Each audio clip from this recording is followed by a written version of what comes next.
আসসালামু আলাইকুম ওরহমতুল্লাহি ওয়াবারাকাতুহু। রজব মাস শুরু হয়েছে। মহামন্বিত এবং মর্যাদাপূর্ণ যে ৪টি মাসের কথা আল্লাহ তাআলা কোরআনের মধ্যে উল্লেখ করেছেন, তন্মধ্যে একটি হচ্ছে রজব মাস। যখন রজব মাস আসতেন তখন নবী করিম সাল্লাল্লাহু আলাইহি ওয়াসাল্লাম একটি দোয়া খুব বেশি পাঠ করতেন। সেই দোয়াটি হচ্ছে আল্লাহুম্মা বারিক লানা ফি রজব ওয়া শাবান ওয়া বাল্লিগনা রমদান।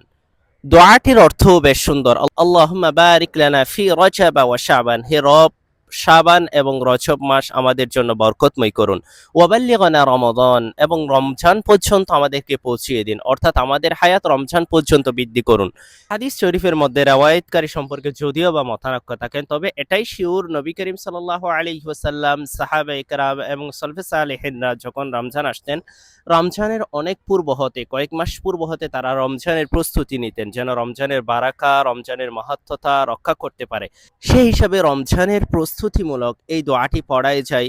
আসুন আমরা সবাই আমার মুখে মুখে পড়ি, আল্লাহুম্মা বারিক লানা ফি রজব ওয়া শাবান ওয়া বাল্লিগনা রমাদান। আল্লাহ জাল্লা ওয়াশানুহু রজব এবং শাবান মাসের মর্যাদা আমাদেরকে রক্ষা করে, রজব এবং শাবান মাসের বারাকা আমাদেরকে হাসিল করার তৌফিক দিক, এবং আমাদের জীবনকে, আমাদের হায়াতকে রমজান পর্যন্ত বৃদ্ধি করে দিক। সুস্থতার সাথে যেন আমরা রমজানের পবিত্রতা রক্ষা করতে পারি, সেই তৌফিকটা আমাদেরকে রব দিক। আল্লাহুম্মা আমিন ইয়া রাব্বাল আলামিন। মা আসসালামু ওয়াল আফিয়া।